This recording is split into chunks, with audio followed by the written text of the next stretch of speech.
नमस्कार दोस्तों, स्वागत है आपका वेदांत क्लासेस के यूट्यूब चैनल पर। आज हम भवभूति के विषय में बात करने वाले हैं। भवभूति एक नाटककार के रूप में प्रसिद्ध है। उनकी रचनाएं आपने पढ़ी होगी, नहीं पढ़ी है तो आज हम रचनाओं के बारे में भी बात करेंगे। हल्का फुल्का ज्ञान लेंगे कि भवभूति कौन है, उनकी उपाधि का किस तरह से उन्हें उपाधि दी गई है। ठीक है, तो आप यूजीसी नेट की तैयारी कर रहे हैं, उसके लिए भी फ़ायदा होगा कोड 25 के लिए। चलिए, तो मैं शुरू करता हूं नाटककार भवभूति के नाम से। नाटककार भवभूति। अच्छा, भवभूति के विषय में ये प्रश्न भी बन जाता है कि इन्हें किस नाम से जाना जाता है, इनकी उपाधि क्या रही है, क्या उपाधि दी हुई है इन्हें। ठीक है, तो उपाधि के विषय में भी ये बात बनती है, उपाधि क्या है। तो श्रीकंठ के नाम से कहा जाता है इनका, जो इनका उपनाम कह सकते हो आप, श्रीकंठ कहते हैं इन्हें। क्या कहते हैं? श्रीकंठ कहते हैं। इसके बाद अगली बात करें हम कि भवभूति का जीवन परिचय आता है। जीवन परिचय भवभूति का, तो क्या भवभूति का जीवन परिचय हम पढ़ते हैं तो क्या उसमें जन्म स्थान, स्थिति काल, पिता माता, पितामह, गुरु, आश्रयदाता कौन रहे, ये सब नहीं आता है? ये आता है। तो एक एक करके इनके बारे में भी हम बात कर लेते हैं। सबसे पहले जन्म स्थान की बात करते हैं कि इनका जन्म स्थान कहाँ रहा होगा, किस स्थान पर रहा होगा। ठीक है, जन्म स्थान की बात करेंगे। इससे पहले पेन की थोड़ी सी बढ़ा घटा ली जाए। जन्म स्थान की बात करें तो हम कह सकते हैं पद्मनाभपुरम एक प्रदेश था। पद्मनाभपुरम, पद्मनाभपुरम एक प्रदेश था जिसे विदर्भ प्रदेश भी कहा जाता है, जिसे विदर्भ प्रदेश भी कहा जाता है। विदर्भ, ठीक है, विदर्भ देश के राजा। तो विदर्भ देश के राजा, विदर्भ देश के राजा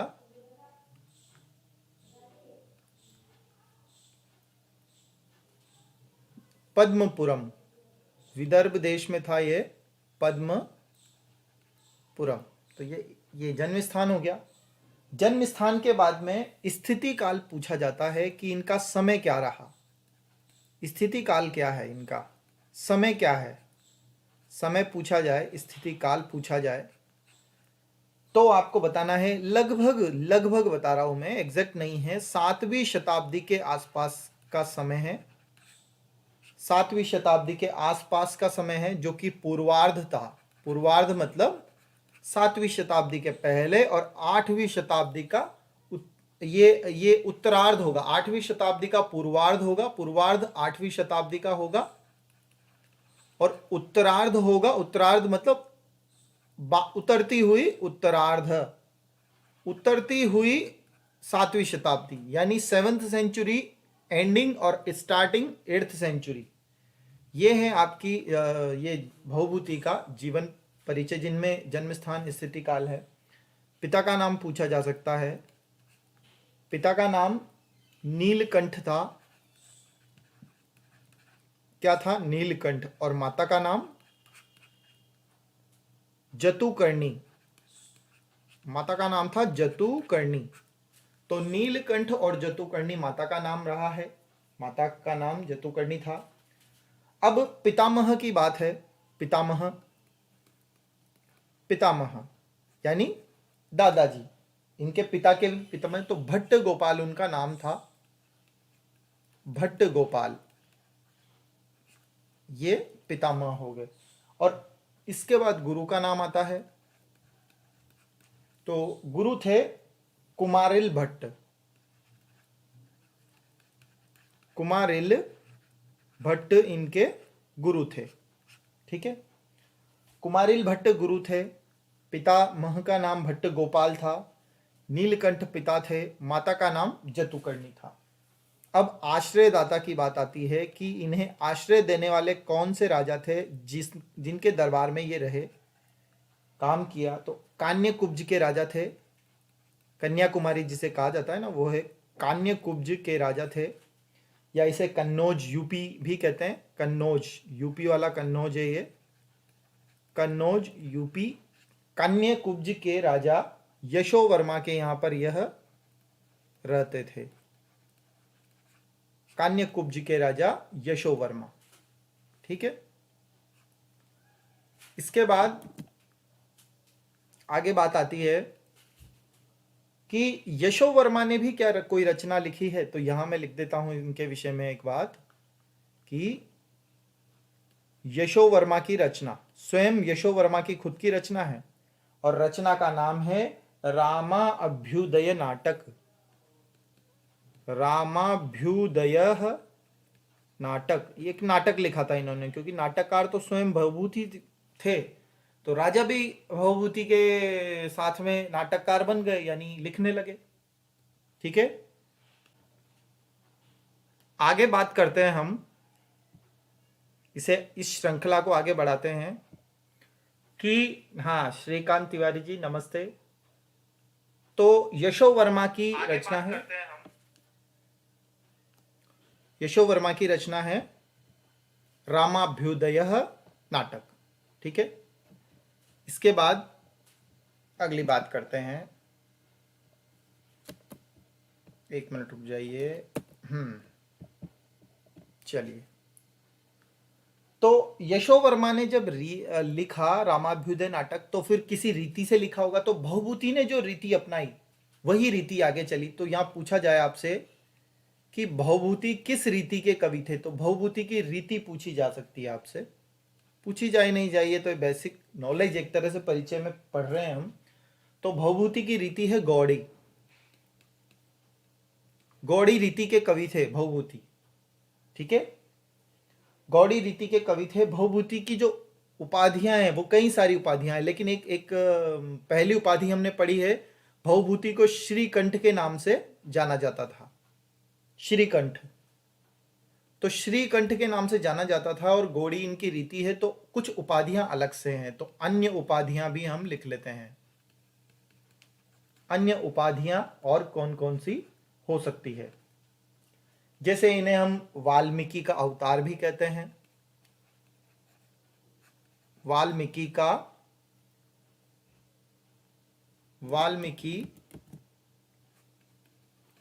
का अवतार ये कहा जाता है, ठीक है। या इन्हें दूसरा वाल्मीकि भी कह सकते हो, फिर भी चलेगा। अब ये किसने कहा है, तो ये राजशेखर की उक्ति है। किसकी उक्ति है ये? यह राजशेखर की उक्ति है। भवभूति को वाल्मीकि का अवतार कहा है राजशेखर ने, ठीक है। एक उपाधि ये हो गई। दूसरी उपाधि देखो, वश्यवाक भी कहा जाता है इन्हें, वश्यवाक। अब ये वश्यवाक क्या है, तो ये भवभूति के द्वारा, स्वयं के द्वारा दी गई है। भवभूति ने स्वयं को, अपने आप को वश्यवाक कहा है। और एक कहा जाएगा इन्हें हम, एक और उपाधि है, हम कह सकते हैं पद वाक्य प्रमाणज्ञ। पद वाक्य प्रमाणज्ञ भी इन्हें कह सकते हैं। तो पद वाक्य प्रमाणज्ञ भी भवभूति ने स्वयं को ही दी है, यानी अपनी ही रचनाओं में पद वाक्य प्रमाणज्ञ भी कहा जा सकता है इन्हें। इनकी विशेषता रही है, वश्यवाक कहते हैं इन्हें, ठीक है।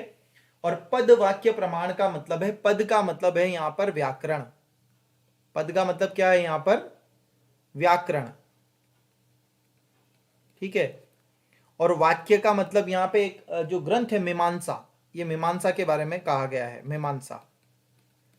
पद वाक्य प्रमाणज्ञ क्यों? क्योंकि व्याकरण, मीमांसा और न्याय शास्त्र तीनों की बात इन्होंने कही है, न्याय शास्त्र, इसीलिए इन्हें पद वाक्य प्रमाणज्ञ कहा जाता है। और अंतिम जो इनकी उपाधि है, या श्रीकंठ के अलावा, चार उपाधियां और याद रखनी है आपको, श्रीकंठ के अलावा, तो काव्य शास्त्र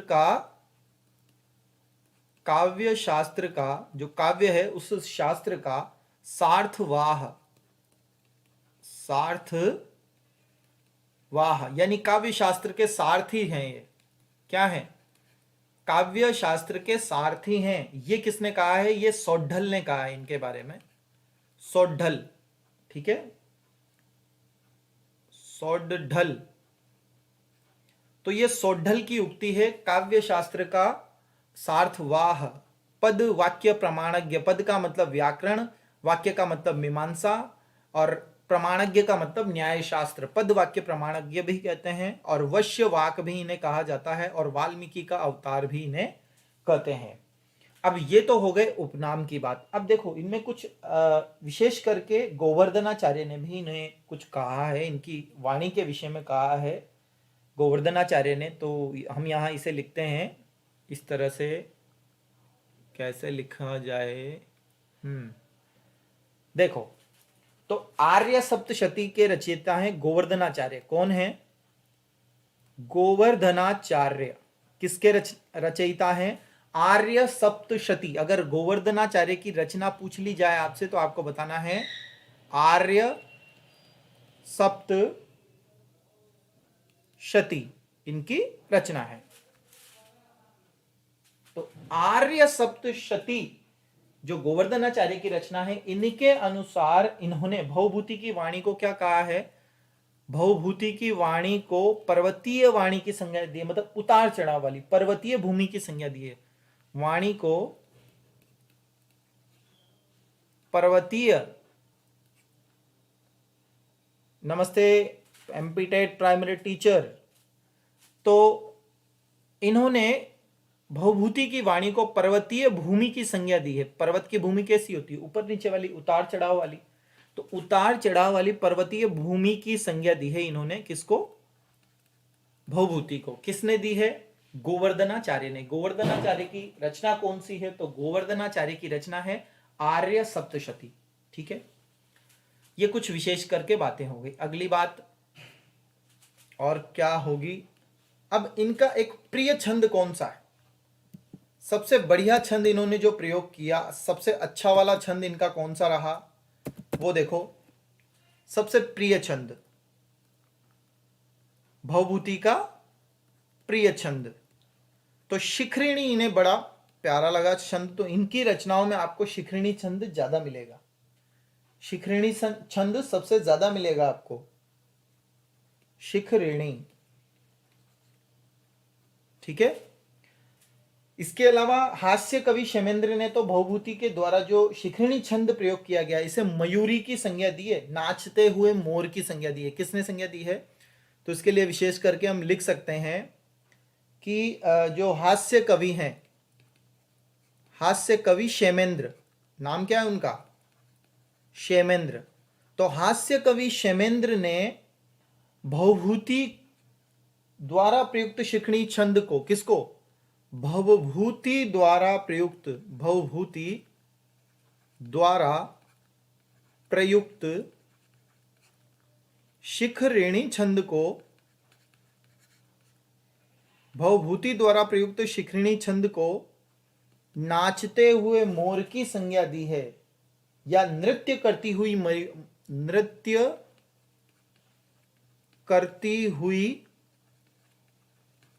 मयूरी की संज्ञा दी है।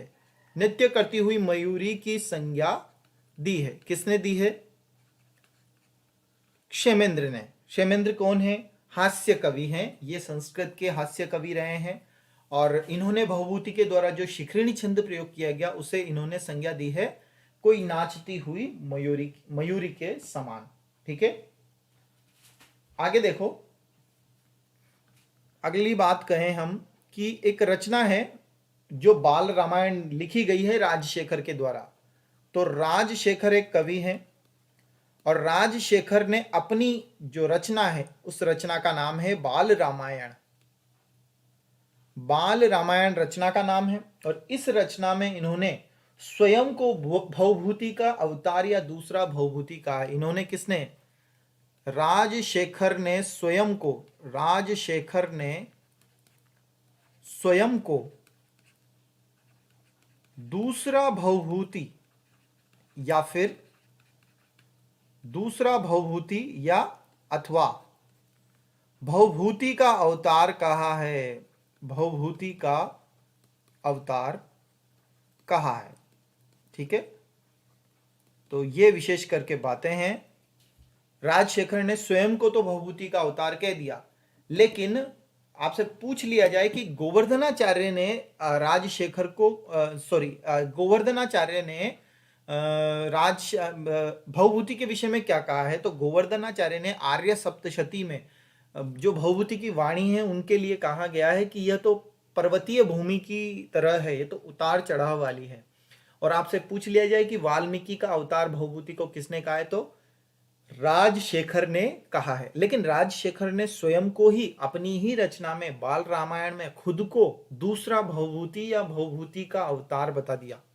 खुद को क्या बता दिया, भवभूति का अवतार बता दिया। किसकी रचना में, स्वयं की ही रचना में। ठीक है, चलो अगला देखो, भवभूति ने कौन सा रस प्रयोग किया। जैसे प्रिय छंद था वैसे प्रिय रस भी था इनका, तो एक प्रिय रस भी था और रस प्रयोग किया इन्होंने अपनी रचना में करुणा का भाव सबसे ज्यादा रहा। जिस तरह से रामायण करुण रस प्रधान ग्रंथ है, महाकाव्य है, ठीक है, उसी तरह से इनकी रचनाओं में भी करुण रस देखने को आपको मिलेगा। ठीक है, वंश कैसा था, यानी आपसे पूछ लिया जाए कि भवभूति का वंश कैसा था, तो वंश की बात करें, भवभूति का वंश मतलब कौन से ब्राह्मण थे ये। अगर कान्यकुब्ज के रहने वाले थे तो कौन से ब्राह्मण थे, तो काश्यप गोत्र था इनका। कश्यप गोत्र होता ना, तो काश्यप गोत्र था इनका, गोत्र काश्यप था। ठीक है, और तैत्तिरीय शाखा में आता है ये। कौन सी शाखा में आता है, तैत्तिरीय, तीतर वाली शाखा होती है जो कृष्ण यजुर्वेद से संबंधित है, तो तैत्तिरीय शाखा से संबंधित इनका। ठीक है, तैत्तिरीय शाखा में उदुम्बर वंशीय ब्राह्मण थे। उदुम्बर वंशीय ब्राह्मण थे, इनके वंश का नाम था उदुम्बर। तो और ये जो आता है, ये जो वंश है, ये आपको मिलेगा कृष्ण यजुर्वेद में। कृष्ण यजुर्वेद में आपको ये मिलेगा क्योंकि ये तैत्तिरीय शाखा के अंतर्गत आता है। ठीक है, तो भवभूति का जो वंश रहा, जो उनका परिवार था, जो क्या संबंध था, तो काश्यप गोत्र था उनका। उस काश्यप गोत्र में जो कि तैत्तिरीय शाखा में अंतर्गत आता था, उस तैत्तिरीय शाखा का उदुम्बर वंशीय ब्राह्मण इनका वंश था। ठीक है, अब करुण रस के विषय में इन्होंने एक विशेष करके बात कही है कि क्या कहा है करुण रस के विषय में भवभूति ने, कि अगर रस है तो एकमात्र रस है, अगर रस है तो एकमात्र करुण रस है। तो ये मैं लिख देता हूं, महाकवि भवभूति ने कहा, भवभूति ने कहा, क्या कहा, कि करुण ही एकमात्र रस है, करुण ही एकमात्र रस है, करुण ही एकमात्र रस है, अन्य सभी रस करुण रस के ही विकार हैं। रस है, अन्य सभी रस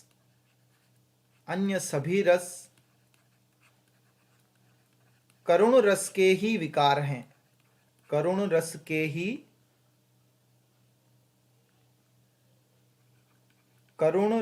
ही विकार हैं, मतलब करुण रस से निकले हैं, करुण रस से प्रकट हुआ है, बाकी सभी रसों का उत्पत्ति करुण रस है। और उत्तर रामचरितम इनकी रचना है, तो उत्तम रामचरितम के तीसरे अंक में भवभूति ने कहा है एको रसः करुण रस। कहाँ कहा है, तो इसके लिए भी विशेष करके आपको ध्यान रखना है, इसके लिए कहा है, इसे हम इन्वर्टेड कोमा में लिखेंगे, एको रसः, एक ही रस है, एको रसः करुण एव निमित्त, और इससे निकले हैं बाकी सभी, करुण एव निमित्त भेदात, और इससे ही बाकी भेद निकले हैं। ये आपको मिलेगा उत्तर रामचरितम का, उत्तर रामचरितम,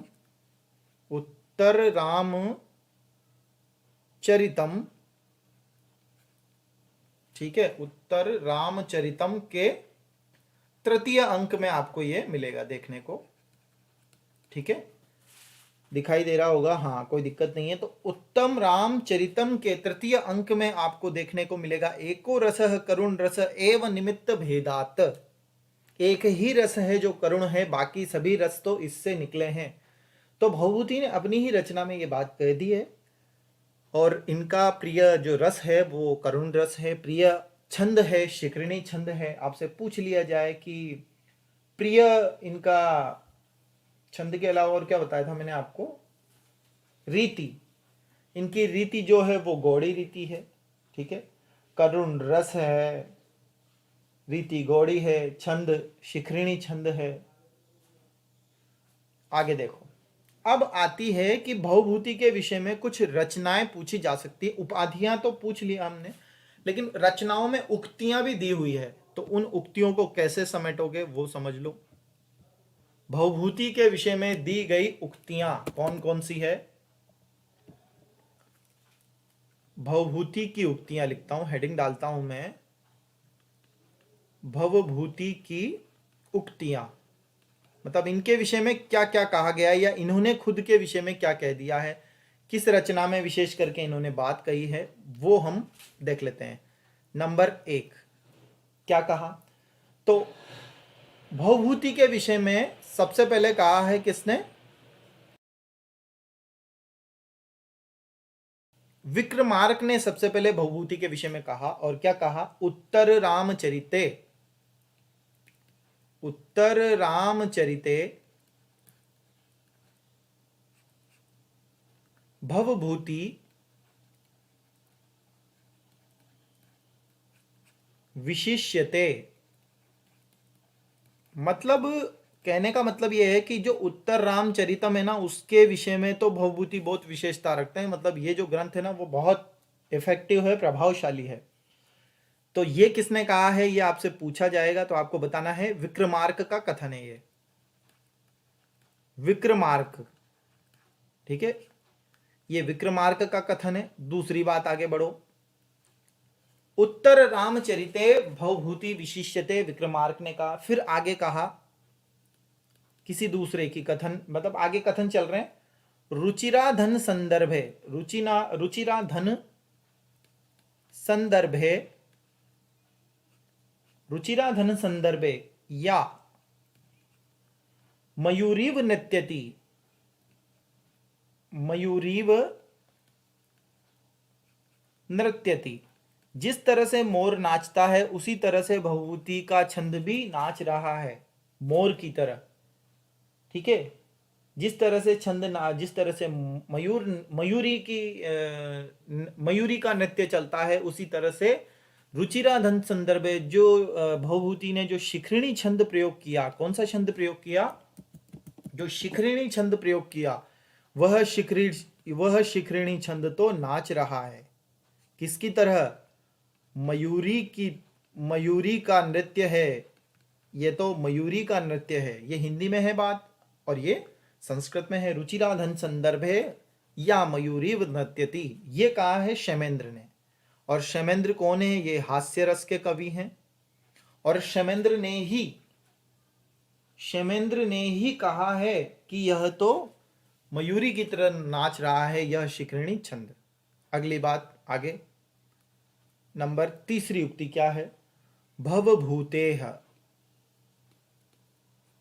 भवभूतेह कविन्द्रस्य, कवियों में इंद्र है, कविन्द्रस्य, भवभूति तो कवियों के राजा हैं, इनकी वाणी, भवभूति कविन्द्रस्य वाणी कामदुधामता, ये तो कामधेनु के समान है।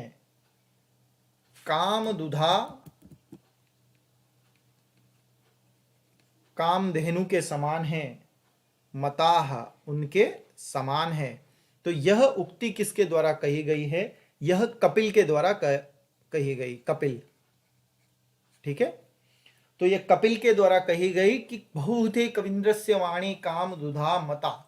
अगली बात देखो, नंबर 4 पर, भवभूतेस्तु, भवभूतेस्तु, भवभूतेस्तु सर्वस्वम, भवभूति का सर्वस्व है, सर्वस्वम उत्तर रामचरितम, उत्तर राम चरितम, कि भवभूति का सब कुछ जो है वो उत्तर रामचरितम ही है। यह किसने कहा है? तो यह वैसे तो शिव बालक ने कहा है, लेकिन ये उक्ति पूरी नहीं है, हालांकि आपको याद तो ऐसे ही रखनी है। शिव बालक ने यह बात कही है, शिव बालक, ठीक है। अब पूरी उक्ति जो है ना वो इस तरह से है, भवभूतेस्तु सर्वस्वम उत्तर रामचरितम तत्रापि च तृतीयो अंक तत्र श्लोक चतुष्टयम। क्या कहा है?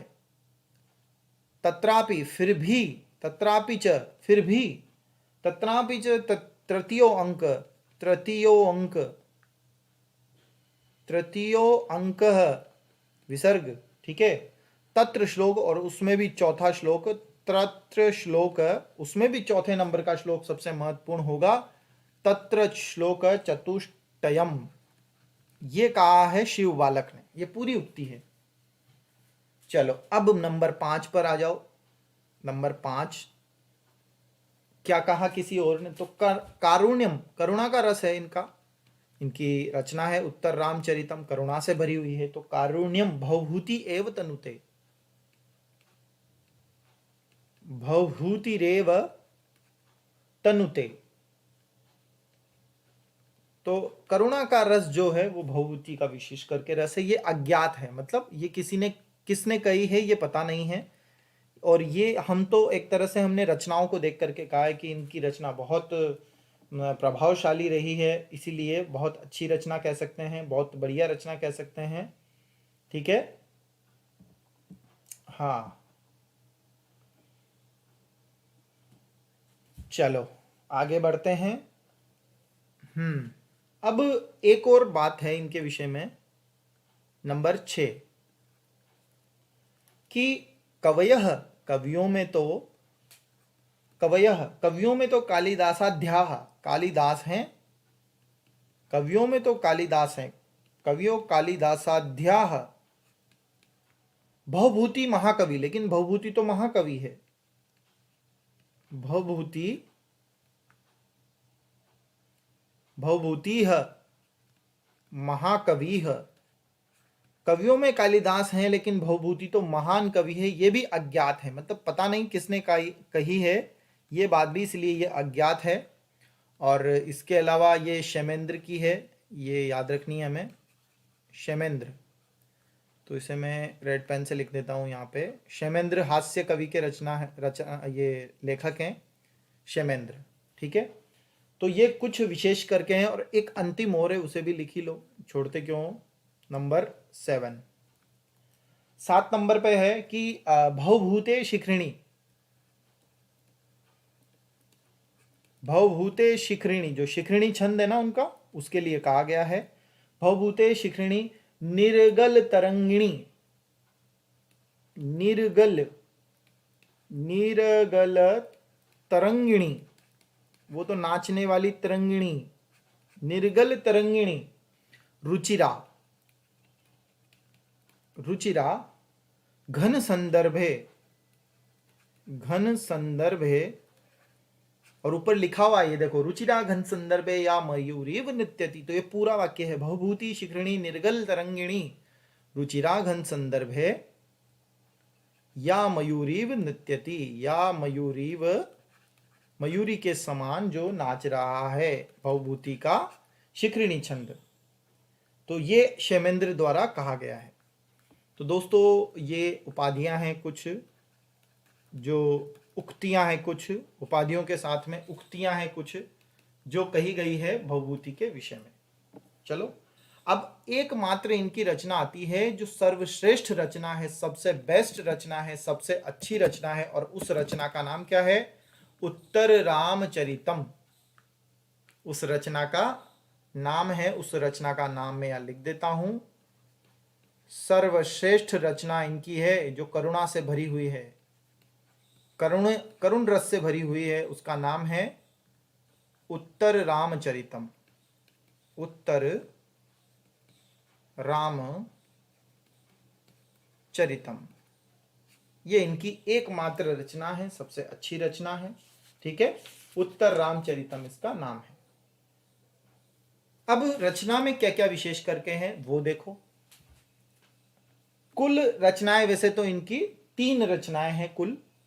अगर पूछ ले आपसे कि कुल रचनाएं कितनी हैं, तो आपको बताना है कुल रचनाएं तो इनकी 3 हैं। कौन कौन सी हैं?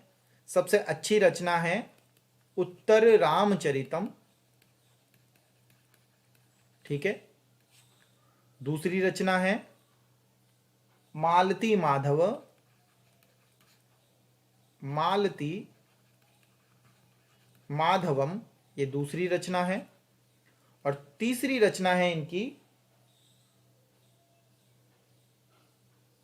महावीर चरितम, महावीर चरितम। अब आपसे इस तरह से प्रश्न पूछा जाए कि भवभूति की सबसे पहली रचना कौन सी है, तो सबसे पहली रचना है इनकी मालती माधवम। ये सबसे प्रथम रचना है। सबसे पहली रचना इनकी कौन सी थी? मालती माधवम। अब इन्होंने सबसे पहली रचना लिखी तो उसमें भाषा शैली उतनी अच्छी नहीं थी, लेकिन जैसे ही इन्होंने अंतिम रचना लिखी वो सबसे अच्छी रचना हुई। उसका नाम है उत्तर रामचरितम। सबसे अंतिम रचना और सबसे सर्वश्रेष्ठ रचना। तो सर्वश्रेष्ठ कहूं और सर्व अंतिम कहूं सबसे, वो दोनों एक ही बात है। तो सबसे अंतिम और सबसे पहले, केवल ये दोनों याद रखनी। बाकी फिर दूसरे नंबर पे महावीर चरितम इन्होंने लिखी, ठीक है। अब एक एक करके हम इनका परिचय देख लेते हैं कि महावीर चरितम में क्या है, मालती माधवम में क्या है, ये हम एक एक करके चर्चा कर लेते हैं।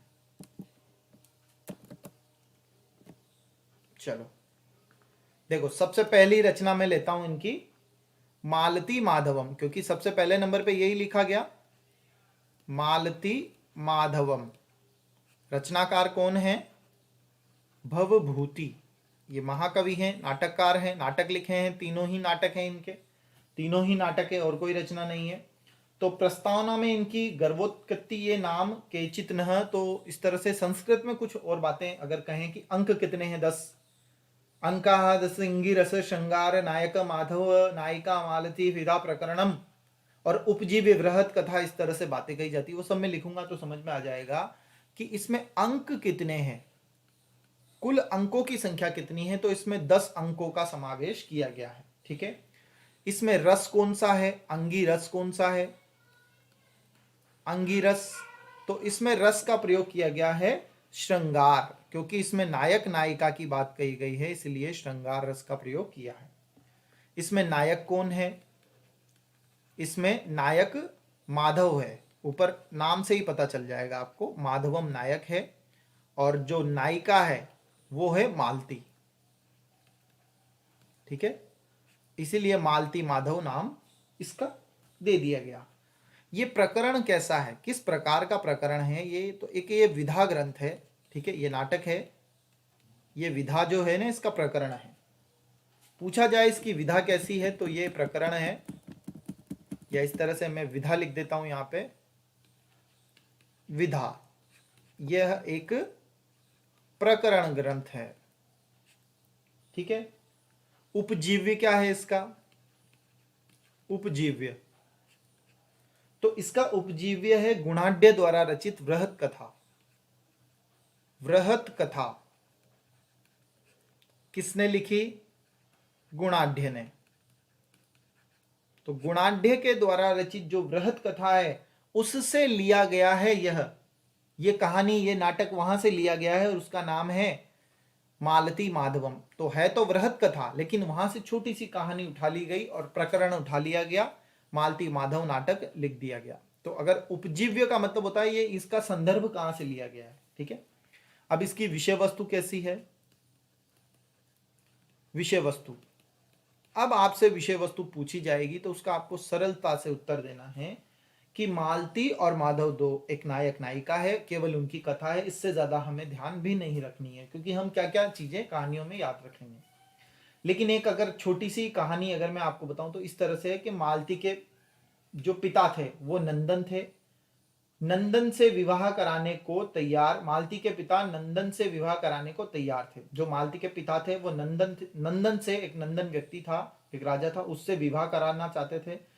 तो मालती कामंद की लवंगी का एक विष्कंबक में कपाल कुंडला ऐसे करके एक पहाड़ पे एक कराला देवी करके एक मंदिर था, तो वहां पर ये चले जाते हैं, वहां पर आपस में लड़ाई होती है। इस तरह से कुछ कहानी है जिसमें सौदामिनी एक शिष्या रहती है, कामंद की एक लड़की है, लवंगी का एक लड़की है, मालती वहाँ पहाड़ पर जाती है, वहाँ कपाल कुंडला जो देवी है, एक अघोर घटक वहाँ पे आ जाता है।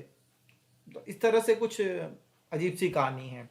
कहानी हम पढ़ेंगे कभी तो आपको ज़रूर बताएंगे कि मालती माधव में वास्तव में है क्या।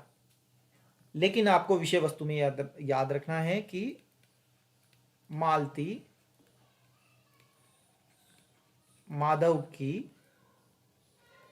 कथा है। जैसे हम पुरानी फिल्में होती है, हीरो है, फिर हीरोइन का एक्ट्रेस का पिता है, वो इस तरह से लड़ाई होती है, अंत में मिल जाते हैं, वो सब कहानी यहाँ चली है। अब यहाँ एक विशेष करके पूछने वाली जो बात है वो ये है कि इसमें विदूषक कौन है। विदूषक जो हास्य कलाकार होता है, विदूषक और उसके साथ में वो लड़की, वो नायिका कौन है। तो विदूषक इसमें नाम दिया हुआ है मकरंद। मकरंद नाम का एक विदूषक है, और यह मकरंद है वो मदयंतिका नामक एक नंदन की बहन है, उसके साथ में यह रहता है। ठीक है, चलो, तो विदूषक का नाम ध्यान रखो, और अगर आपको याद रह जाए तो मदयंतिका भी नाम याद रखो। मदयंतिका ये विदूषक की नायिका मान लो एक तरह से, मकरंद की मदयंतिका। चलो, तो ये है मालती माधव, छोटी सी रचना है, ज्यादा कोई विशेष करके बात नहीं है। अब दूसरी रचना आती है यहां पे, रचना का नाम है महावीर चरितम। महावीर चरितम ये भी भवभूति ने लिखी है, ये भी भवभूति ने लिखी है। अब क्या क्या इसमें विशेष करे वो देखो। अंक कितने हैं भाई, मालती माधव में तो 10 थे, इसमें 7 ही अंक है, कम हो गए, सेकंड वाली में कम हो गए। अंगिरस कौन सा है, इसमें रस कौन सा प्रयोग किया। देखो, नायक नायिका जहां होते हैं वहां श्रृंगार होता है, जहां पे महावीर चरितम, महावीर की बात हो रही है, तो यहाँ पर वीर रस यानी हनुमान जी की बात हो रही है, इसलिए वीर रस है। नायक कौन है और नायिका कौन है। नायक राम है, नायिका सीता है। नायिका कौन है, नायिका सीता है। नायक राम है, नायिका सीता है। इसकी विधा कहाँ से, ये किस प्रकार का है, प्रकरण है, नाटक है, एकांकी है, तो यह एक नाटक ग्रंथ है। ठीक है, इसके अलावा इसका उपजीव्य कहाँ है, ये कहाँ से लिया गया है, कहाँ संदर्भ क्या है इसका, तो यह रामायण से लिया गया है। ये विचार जो है रामायण से लिया गया है, महावीर चरितम का। महावीर का मतलब महावीर स्वामी नहीं है, महावीर का मतलब यहाँ बजरंग बली हनुमान जी का यहाँ पर वर्णन है। तो उपजीव्य और विषय वस्तु की बात होती है, किसकी विषय वस्तु कैसी है, तो आपको अच्छे से पता है। महावीर जी यानी बजरंग बली का पूरा यहाँ गुणगान मान लो आप, कि राम व सीता के चरित्र के जो वनवास काल का जो वर्णन है, जहाँ हनुमान जी उनकी सहायता करते हैं, तो राम व सीता के चरित्र तथा वनवास काल का वर्णन, वनवास काल का वर्णन इसमें बताया गया है। बस इतना ध्यान रखना है। जैसे राज्याभिषेक का जो राज्याभिषेक होता है ना, राम विवाह राज्याभिषेक तक ये कहा गया है, राम विवाह राज्याभिषेक तक राम व सीता के चरित्र तथा वनवास काल का यहाँ वर्णन दिया हुआ है। ठीक है, अब तीसरी रचना जो आती है वो अंतिम रचना है, और भवभूति की सबसे अच्छी रचना भी वही है। तीसरी रचना का नाम है उत्तर रामचरितम भवभूति विशिष्यते। सर्वश्रेष्ठ रचना है भवभूति की। इसके बारे में भी उसी तरह से आप बात करेंगे, अंक कितने हैं, ठीक है, उपजीव्य क्या है, विधा क्या है। तो अंक इसमें भी 7 हैं। भवभूति ने जैसे जैसे लिखा वैसे अंक तो कम कर दिए लेकिन विशेषता बढ़ा दी उसमें। इसका रस कौन सा है, तो इसमें रस करुण रस प्रयोग किया गया है। करुण रस सबसे अच्छा प्रधान रस बताया है इन्होंने खुद ने। नायक कौन है इसमें और नायिका कौन है, तो आप खुद जानते हैं रामायण में जब भी नायक नायिका की बात होगी केवल नायक नायिका श्री राम जी और सीता जी ही मिलेंगे आपको। तो राम सीता नायक नायिका इसमें है, ठीक है। और जो नायक की श्रेणी है वो एक धीरोदात्त श्रेणी के नायक हैं। धीरोदात्त, धीरोदात्त का मतलब होता है जो राजा होता है ना, वो धीरोदात्त श्रेणी का नायक होता है।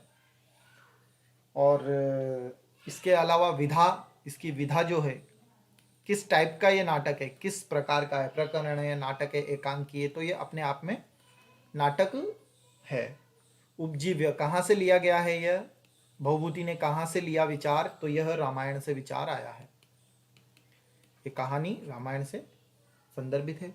और अब देखो 7 अंकों के नाम दिए गए हैं, इसीलिए अलग अलग अंक का अलग अलग नाम भी आपको मिलेगा। जैसे गर्भ अंक किसे कहा जाता है, तीसरा अंक का नाम क्या है, छाया वाला अंक कौन सा कहलाता है, सर्वश्रेष्ठ रचना कौन सी है। तो विशेषता भी देखो इसकी विशेषता, तो यह भवभूति की सबसे अच्छी रचना है। भवभूति की सर्वश्रेष्ठ रचना है ये, ठीक है ना। तो ये इनकी विशेषता हो गई कि भवभूति की सबसे अच्छी रचना कौन सी है, उत्तर रामचरितम। अब आती है यहां पर कि तीनों रचनाओं में अंगिरस भिन्न भिन्न है। आपने देखा होगा एक में करुण रस है, एक में श्रृंगार रस है, एक में वीर रस है। तो तीनों रचनाओं का सर्वप्रथम अभिनय कहाँ किया गया, अलग अलग रस है, भिन्न भिन्न रस है। तो तीनों रचनाओं का जो अभिनय है, हम कहते हैं कि इनको नाटक में रूपांतरित कहाँ किया गया, जब ये नाटक थे तो कहाँ रूपांतरित किया गया इन्हें, तो इन्हें भगवान काल प्रियनाथ यानी शिव के यात्रा ध्वजा उत्सव के दौरान किया गया था, ठीक है। वो मैं यहाँ लिख देता हूँ। और इनका मंचन, इन नाटकों का मंचन कहाँ किया गया, तो इन नाटकों का मंचन आपको कहाँ किया गया पूछा जाएगा तो आपको बताना है भगवान काल प्रियनाथ। और काल प्रियनाथ का मतलब है, काल मतलब शिव, काल प्रियनाथ के यात्रा ध्वजा उत्सव, यात्रा ध्वजा उत्सव में किया गया था इनका मंचन। इन तीनों नाटकों का मंचन यात्रा ध्वजा उत्सव में किया गया। और तीनों नाटकों में अलग अलग रस है, जैसे श्रृंगार रस आपको मिलेगा मालती माधव में, वीर रस मिलेगा आपको महावीर चरितम में, करुण रस मिलेगा आपको उत्तर रामचरितम में। तो तीनों ही रचनाओं में अलग अलग रस आपको देखने को मिल रहा है, ठीक है। तीनों ही रचनाएं अलग अलग रस बता रही है। अब हम बात करते हैं कि इन रचनाओं में नाम, इस जो उत्तर रामचरितम है इसमें रचना का नाम क्या क्या दिया हुआ है, मतलब अंक जो है ना 7, उन अंकों का क्या नाम है, ये थोड़ी विशेष करके बात है। तो इसे हम थोड़ा ध्यान से भी देखेंगे। देखो अंकों का नामकरण, जो 7 है ना अंकों का नामकरण, क्या क्या नाम दिए गए हैं उन अंकों के, वो देखो आप। नंबर 1, ठीक है, पहले नंबर पे जो अंक है उसका नाम है प्रथमांक। लेकिन अब प्रथमांक कहना तो ठीक नहीं है, ये तो अंक 1 2 3 4 हो गए। उसका नाम दिया गया है चित्र प्रदर्शन। नाम क्या है इसका, चित्र प्रदर्शन। चित्र प्रदर्शन मतलब जब सीता जी लौट करके आ जाती है वनवास से, रावण के यहाँ से, और उसके बाद में सीता जी यूँ कहती है कि मुझे चित्र दर्शन करना है, जो चित्रशाला है वहाँ ले चलो। तो चित्र दर्शन होता है और फिर वहाँ से राम जी उनका त्याग करते हैं। और ये पहुँच जाती है घटना 13 साल बाद। नंबर 2 पे जो द्वितीयांक है ना वो 13 साल बाद आपको मिलेगी, लॉन्ग टाइम है वो कह सकते हो। तो 13 साल बाद ये घड़ी पहुंचती है पंचवटी में, जहाँ पे राम जी शिकार कर रहे होते हैं और उसी समय सीता जी वहाँ रहती है और सीता जी को एक ऐसा मतलब एक जड़ी बूटी रहती है उनके पास कि वो गायब हो सकती है वहाँ से। तो पंचवटी में राम जी का प्रवेश होता है दूसरे अंक में। फिर आता है तीसरा अंक, तो इसे कहते हैं तृतीयांक। और तृतीयांक में क्या करती है, सीता जी गायब हो जाती है और राम जी के पास जाकर के बैठ जाती है, तो वो छाया बन जाती है, इसलिए इसका नाम दिया गया है छायांक। इसका नाम क्या है, इसका नाम है छायांक, छाया वाला अंक है ये, यहाँ छाया बन जाती है सीता जी। चौथा जो अंक है आपका वो चतुर्थांक है और चतुर्थांक का नाम दिया गया है चतुर्थांक। चौथे अंक का नामकरण इन्होंने किया है कौशल्या जनक संवाद। नाम क्या है इसका, क्योंकि इस समय कौशल्या जी और जनक जी का संवाद होता है, तो कौशल्या जनक संवाद। ठीक है। पांचवा अंक क्या कहता है, पंचमांक। पंचमांक, पंचमांक कहता है, पांचवा अंक में जैसे ही कौशल्या जनक संवाद होता है वैसे ही लव चंद्र केतु संवाद होता है, क्योंकि लव और चंद्र केतु में संवाद होता है घोड़े को लेकर के। लव चंद्र केतु संवाद। और फिर अगला छठा अंक आता है जिसे षष्ठांक आप कहते हैं संस्कृत में, षष्ठांक। और इसमें यह होता है कि कुमार प्रत्यभिज्ञान होता है, मतलब राजा राम जी को अपने पुत्रों के बारे में पता चल जाता है। कुमार प्रत्यभिज्ञान, पता चल जाता है कि ये मेरे पुत्र हैं दोनों। और अंत में फिर सीता जी वापस महल में चली जाती है, राज्याभिषेक होता है पुनः। ये है गर्भ, ये षष्ठ अंक है ना, छठा सप्त अंक है, ये सप्तांक है, ये सप्तमांक है, सप्तमांक। और सप्तम अंक को कहा जाता है छाया। क्या कहा जाता है, छाया अंक, सॉरी छाया नहीं, गर्भ अंक है, गर्भ अंक है, ये गर्भ ग्रह की तरह काम करेगा। तो ये हैं आपको उत्तर रामचरितम के अंकों के नामकरण हैं, ये आपको ध्यान में रखने हैं। नामकरण के साथ में ये याद रखना है कि पहले अंक से दूसरे अंक की जो घटना है, यहां से लेकर के यहां तक की जो घटना है वो 13 साल बाद की घटना है। 13 साल बीत चुके हैं, लव कुश बड़े हो चुके हैं। और ये जो है ये राज्याभिषेक वाली घटना है, पुनः राज्याभिषेक होता है। ठीक है, पुनः सीता मिलन होता है यहाँ पर। तो दोस्तों ये है आपके कंप्लीट ये आपका हो गया है, भवभूति की संपूर्ण रचनाएं आपने कर ली, मोटी मोटी जितनी भी हो सकती है तीनों। और उनमें जो जो थोड़ा बहुत ज्ञान हमें लेना था वो हमने देख लिया है। कुल रचनाएं, भवभूति की उक्तियां हो गई, ठीक है, प्रिय छंद, प्रिय रस, ठीक है, और रीति कौन सी है, गौड़ी, इन्हें किस नाम से जाना जाता है, इन्हें श्रीकंठ के नाम से जाना जाता है, ये सब आज हमने देखा है। तो अब कल हम फिर से नए टॉपिक पर बात करेंगे। धन्यवाद।